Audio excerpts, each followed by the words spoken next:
सावित्रीबाई फुले यांच्या जयंतीनिमित्त माझे भाषण सादर करीत आहे.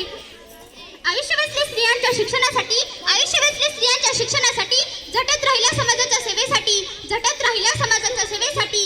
ज्ञानाचा प्रकाश पसरवणाऱ्या तुम्ही ज्ञानज्योती, ज्ञानाचा प्रकाश पसरवणाऱ्या तुम्ही ज्ञानज्योती.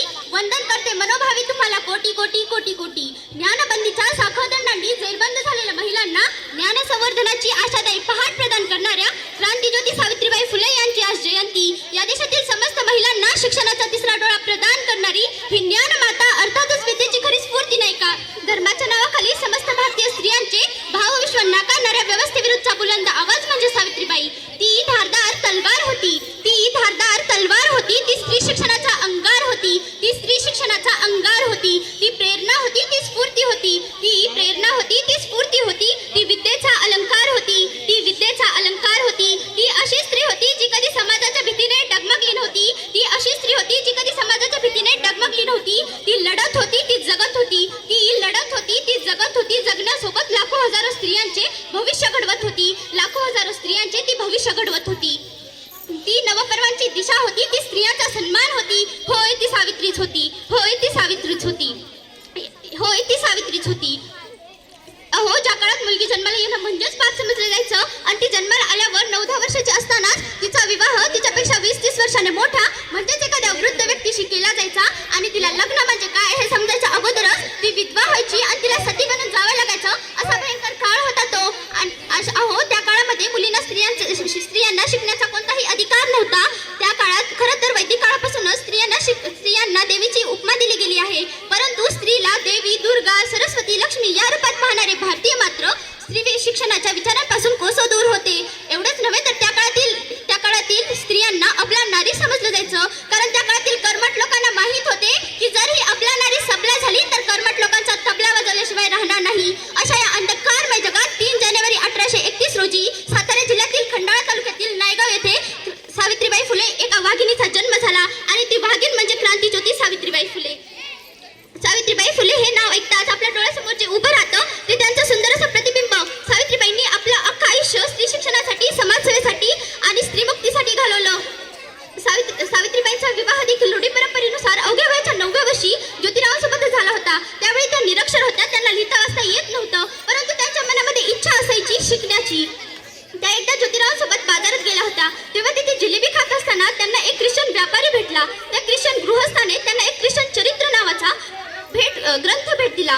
ते पुस्तक सावित्रीबाईंनी आपल्या हातात घेतले. तेव्हा त्यांच्या लक्षात आले, अरे मला तर या पुस्तकामधलं काहीच येत नाही, पण मला या पुस्तकामधलं यायला हवं. आणि येथूनच त्यांच्या मनामध्ये निर्माण झाली लिहायला वाचायला शिकण्याची जिज्ञासा. सावित्रीबाईंची जिज्ञासा आणि उत्सुकता पाहून ज्योतिरावांनी सावित्रीबाईंना साक्षर बनवण्याचा निर्णय घेतला आणि येथूनच सावित्रीबाईंच्या शिकण्याला सुरुवात झाली. सावित्रीबाई समाजाच्या विरुद्ध जाऊन लिहायला वाचायला शिकल्या. एवढंच नव्हे तर प्रतिभा संपन्न काव्य रचना करू लागल्या. सावित्रीबाईंनी हे शिक्षण स्वतःपुरते मर्यादित न ठेवता प्रत्येक मुलीला शिकवण्याचा निर्णय घेतला. स्त्रियांच्या जीवनी होता अज्ञानाचा अंधार, स्त्रियांच्या जीवनी होता अज्ञानाचा अंधार. ज्ञानाची ज्योत पेटून केला तुम्ही उद्धार, ज्ञानाची ज्योत पेटून केला तुम्ही उद्धार. सावित्रीबाईंनी व ज्योतिराव फुले यांनी समाजातून अज्ञान दूर करायचं ठरवलं होतं. यासाठी ते घरोघरी जात लोकांना शिक्षणाची महती सांगून शिक्षणाचे महत्त्व पटवून देत असत. लोकांना समजून सांगत असेल की स्त्री ही आपला नसून ती तर खरी दुर्गा व रणरागिणी आहे अशी समज घालून स्त्रियांना शिकण्यासाठी प्रेरित करत असत. असं करत करत 1 जानेवारी 1848 मध्ये पुणे येथे भिडेवाड्यात सावित्रीबाई व ज्योतिराव फुले यांनी महिलांसाठी पहिली शाळा काढली.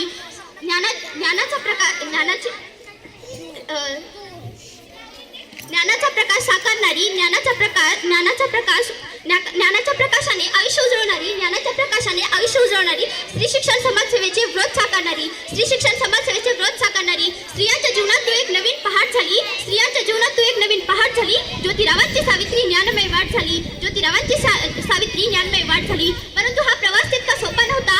ज्या दिवसापासून सावित्रीबाईंनी हातात खडू घेऊन शाळा गाठली त्या दिवसापासूनच तेथील धर्मवादी व्यवस्थेला हादरे बसण्यास सुरुवात झाली. त्या काळातील कर्मठ लोक सावित्रीबाईंच्या अंगावर रस्त्याने येता जाताना शेण, दगड, चिखल फेकायची. एवढंच नव्हे तर त्यांचा अपमान करायचे, त्यांच्यावर अपशब्दांचा वार करायचे. तरीही सावित्रीबाईंनी आपले कार्य सुरू ठेवले. त्या आपल्या विचारापासून आणि धैर्यापासून थोड्याही डगमगल्या नाहीत व त्यांनी आलेल्या प्रत्येक संकटाला आत्मविश्वासाने सामोरे गेल्या आणि आपले धैर्य टिकवून ठेवले. सावित्रीबाई तू खरंच खूप महान, सावित्री तू खरंच खूप महान. शिक्षण दिले सर्वांना समान, शिक्षण दिले सर्वांना समान. हातात पुस्तक, मनात जिद्द, स्त्री शिक्षणाचे स्वप्न केले सिद्ध, स्त्री शिक्षणाचे स्वप्न केले सिद्ध.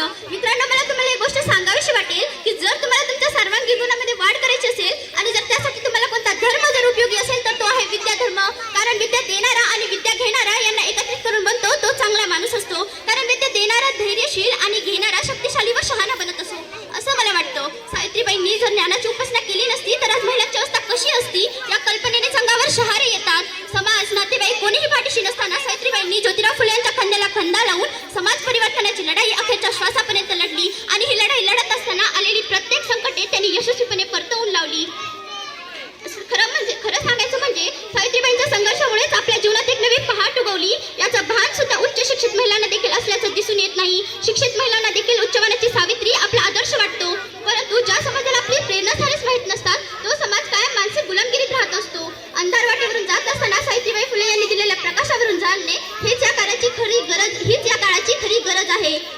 सावित्रीबाईंची स्वप्न साकार करण्याची जबाबदारी आजच्या शिक्षित महिलांवर व खास करून शिक्षित पेशातील महिलांवर आहे. शिक्षितांनी आता विद्येची देवता बनवून कुणापुढे नतमस्तक व्हावे एवढे जरी सावित्रीबाई फुले यांचे स्मरण करताना केलं ना तरी समाजाचे चित्र बदललेले दिसेल. मला जाता जाता तुम्हाला एकच संदेश द्यावासा वाटेल. शब्दांनाही गोड पडावी अशी काही माणसं असतात. आपलं भाग्य असतं जेव्हा ती माणसं आपली असतात. विद्यादेवीस प्रसन्न करून वर मागू तिजला चला. अज्ञानाची दारिद्र्याची गुलामगिरी ही तोडू चला. युगायुगाचे जीवन आपले फेकून देऊ चला. नकोच इच्छा आरामाची ईर्ष्या धरुणी शिक्षणाची. संधी घ्या तुम्ही छान आशची अनुकूलता बघा कालगतीची. न कुरकुरता न आळसता शाळेत जाऊ शिकू चला. अज्ञानाची युगायुगाची बेडी तोडू चला. अज्ञानाची गुलामगिरीची बेडी तोडू चला. एवढे बोलून मी माझे भाषण संपवते. जय हिंद, जय महाराष्ट्र.